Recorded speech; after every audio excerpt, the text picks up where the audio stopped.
So if we look at the specs of the Xiaomi Mop P, there's nothing too remarkable about this robot.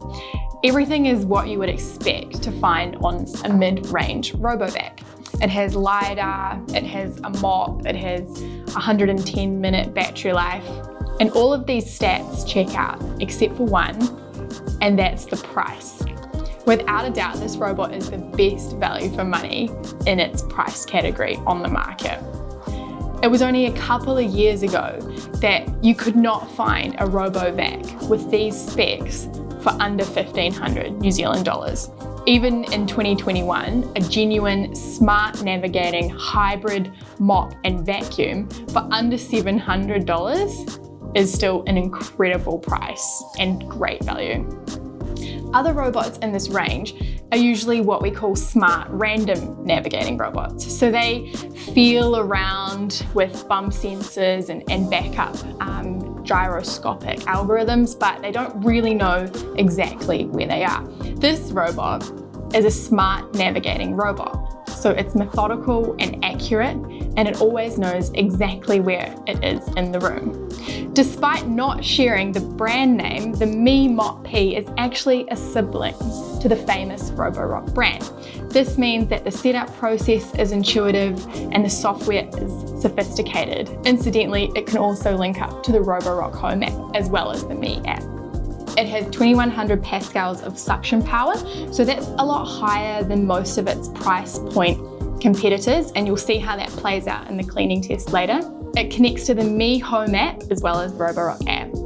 And the main use of this app is that you can watch the Mop P clean around your home. It provides you with a floor plan and layout of your home, and you can send the robot to specific rooms once you've labeled them. It has the capacity to cover around 130 square meters of your home. So we tend to say it's best for apartments or small single level townhouses. Turning back to its navigation, it uses LiDAR for positional navigation. Xiaomi call it LDS, but it really just means the same thing as LiDAR. And that's the laser under this little turret here, and bump sensors. It also has anti-cliff sensors under the bottom. LiDAR means it's efficient and methodical, so it can clean a large area significantly quicker than other basic navigating robots. So turning to the underside of the Mop P, we see the main brush, and it is bristled. Sometimes that can be a downside because it collects a lot of hair, and with the Mop P you can't remove the ends of the brush, which makes it slightly harder to clean, but you do get a cleaning tool so you can cut through any hair that attaches to the bristles really easily. We also see the side brush here, which is white. Can get a little bit dirty, but no problem if you keep cleaning it. We have the drive wheels and a swivel caster wheel here. The hybrid mop vacuum also comes with the attachable mopping plate. Xiaomi gave us two separate reusable mopping pads, so this one actually has a polishing layer to it as well, which can be really handy if you've got tiles in your kitchen. You may want to wash this mopping pad every couple of cleans because it can get a bit dirty, but it really depends on the level of cleanliness of your floors. So some things to watch out for on the Mop P is that it doesn't have any obstacle avoidance technology. So sometimes it can get stuck on cords or tassels and long carpet. We highly recommend you do a little bit of robot proofing before you send the robot out to clean. But if you do that, you should be fine. It is, like I said before, designed for smaller homes, and that's due to its battery life and perhaps the capacity of the dustbin. The mop also doesn't vibrate or oscillate, but it does do a great job of keeping a nice level of cleanliness. It did take a couple of cleans before we got a perfect floor plan. I think it got stuck on a few pieces of furniture, but once you get a perfect floor plan, you can put virtual barriers around these pieces of furniture, and the robot will have no trouble when it cleans around that area again. So if we open up the lid of the Mop P, we can see that the dustbin sits nicely inside. It has a 300ml dustbin size and a 200ml water tank, which you can easily just refill by opening this little rubber cap here, and it slots neatly back in like so. Mi also give us a little cleaning tool which we can use to brush off the bristles of the main brush and the side brush, and you can also cut away any hair with this little cutting piece right there. So that's actually a lot more handy than you originally think it will be.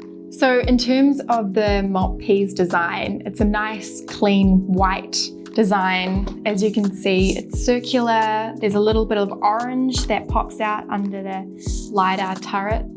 Although it looks clean and nice, it does tend to get a little bit dirty if you use it a lot. So we do recommend after every couple of uses, just giving it a quick wipe down and it looks good as new. So if we go into the Mi Home app and click into our Mop P robot, we see the main screen of the map we've just run. So this is actually in our office and test space. And up the top we have the square meter coverage, how long it took to complete this map, and its current battery life. So when it comes to doing an initial mapping run, i.e. you're sending the robot out for the first time and you're trying to get it to locate a floor plan, we usually say that you keep it on vacuum only mode, so make sure that the mop attachment is off as well, and keep it on a low power. So that means it doesn't need to use a lot of its battery life, and it can actually draw this floor plan without being interrupted.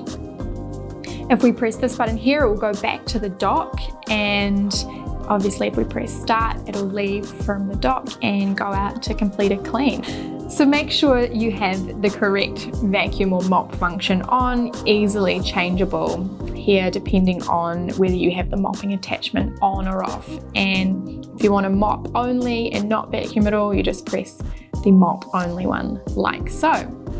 Then you can also change the different levels of vacuuming. So you've got silent to turbo, and as you would expect, they all sound slightly louder the higher you go for each function. You can also change the level of water flow from the water tank depending on what kind of a mop you want to give your designated area.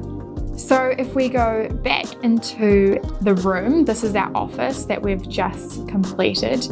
We can put virtual walls in or no-go zones, but we can see a whole lot of other features in the settings. So we quickly work through them in the cleaning history. This just shows you all of the cleans that the robot's completed, the square meter that it completed and the time taken. It also has the date, just if you wanted to keep on top of that.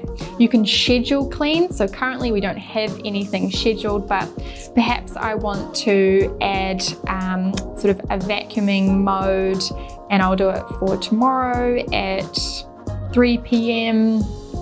and then I can include the type of suction that I want, and maybe I do want to do the whole house. So we can just set that, and that'll continue daily for that time that I've included there.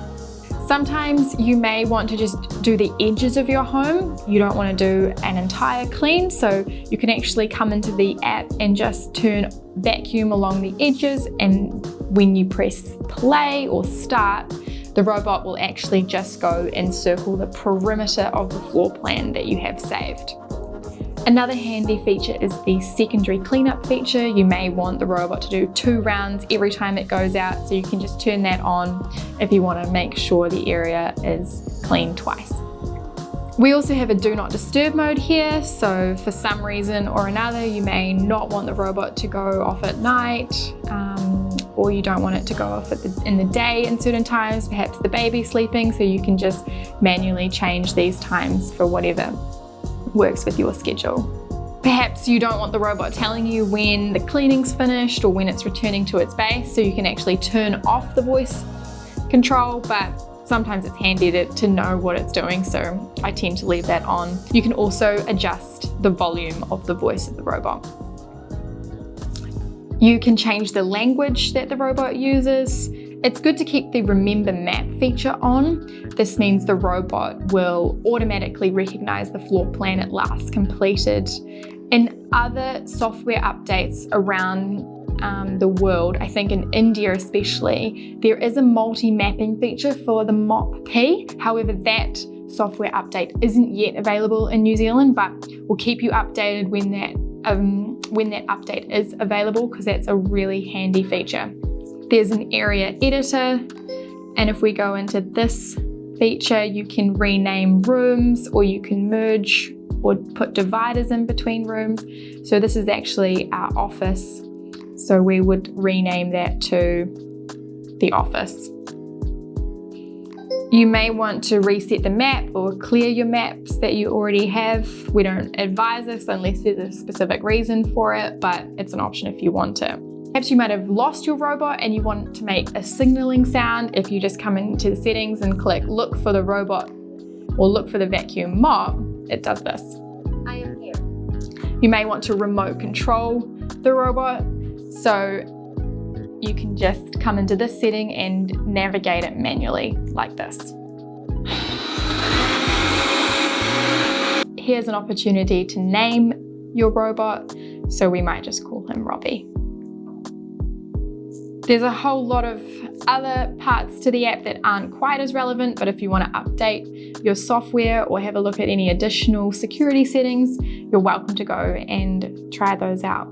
The thing to note about the Mop P is it does not have automatic carpet detection. So if the mop's on and the vacuum and mopping mode are also enabled, it will mop the carpet if it hasn't been handled correctly in the app. You go into the restricted area and you add a no-go zone, like so. So the vacuum will not go near this zone, even though it has the mop attachment on it. Like all our robots, we put the Mop P through our standardized cleaning test to see how it would compare against its competitors. Before we watch it clean, I really do want to stress the way this robot cleans compared to its competitors is really great. No other robot in the budget range cleans in neat grid lines like this. So this makes the Mop P more efficient than any other smart random navigating robot. On our deep pile test, we scattered 40 grams of seeds across the carpet. The Mop P collected 32 out of the 40 grams, which was pretty good. You can still see that a few seeds were left on the carpet, and it just means that the robot struggled a bit on this deep pile carpet.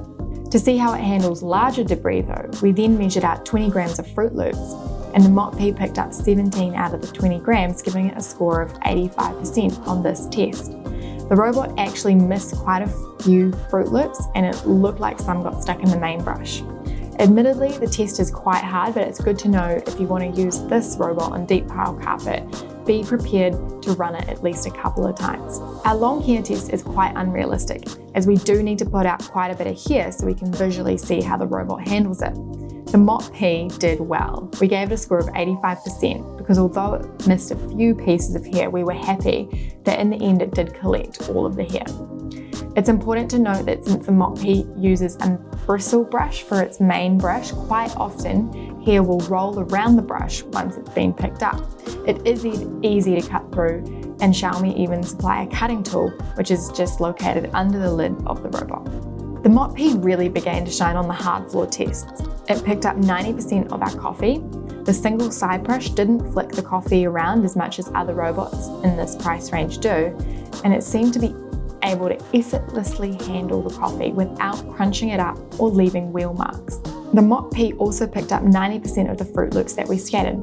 It didn't get stuck on the sides of the Fruit Loops at all, but it did miss one large Fruit Loop in the top left corner of our testing station. You may be able to see it, but it is quite small. Ultimately, we were really impressed with its performance on hard floors. Turning to the mopping test, we poured grape juice on one side of our testing station and we smeared syrup into the other. The mop handled the grape juice without any issues, so we gave it 100% for that test. It didn't leave any grape juice residue at all. When it came to the syrup though, the Mop P was even more impressive. We ended up giving it 90% because although there was a little bit of stickiness left behind, the Mop P was really good at recognizing liquid and intelligently mopping back and forth. In the real world, we would give this robot another pass on this floor and it would achieve 100% in our mopping tests. On its quietest mode, the Mop P runs at 63 decibels, which is about 10 decibels quieter than the standard vacuum cleaner. On the max mode, the Mop P did reach 80 decibels, which is slightly louder than a stick vacuum. Although the Mop P doesn't have any obstacle avoidance tech, we did want to see how it bumped objects that might get in its way. As you can see, it lightly touches and moves around the power cord, but it did move the dog bowl quite a bit. We really think the Mop P's cleaning performance is good on hard floor, so if you have an apartment with lots of tiles and lino, this is a great option for you. For its price, this robot is a fantastic option. You get a lot more features in the app than you do with any other robot in this price range. Its cleaning is decent. It's obviously not top of the line, but it helps you keep on top of all that mess. The mop is also a great maintenance tool. It doesn't scrub or oscillate like its premium cousins, but if you use it frequently enough, you'll begin to rely on it in high traffic places, like your kitchen, for example. And because of its scheduling options, you can just plan to send it there at the same time every morning, perhaps when the kids go to school. Like a dishwasher, it's not 100% perfect at cleaning all the time, but it's definitely worth having. If you have a mid-sized home and you don't always need the absolute best, at this price point, the Mop P is a great option and it will likely far exceed your expectations. So I hope you found this video useful in your journey to choosing the right robot for you. If you have any questions, please leave a comment below and we would love it if you could subscribe to our channel. Thanks for watching.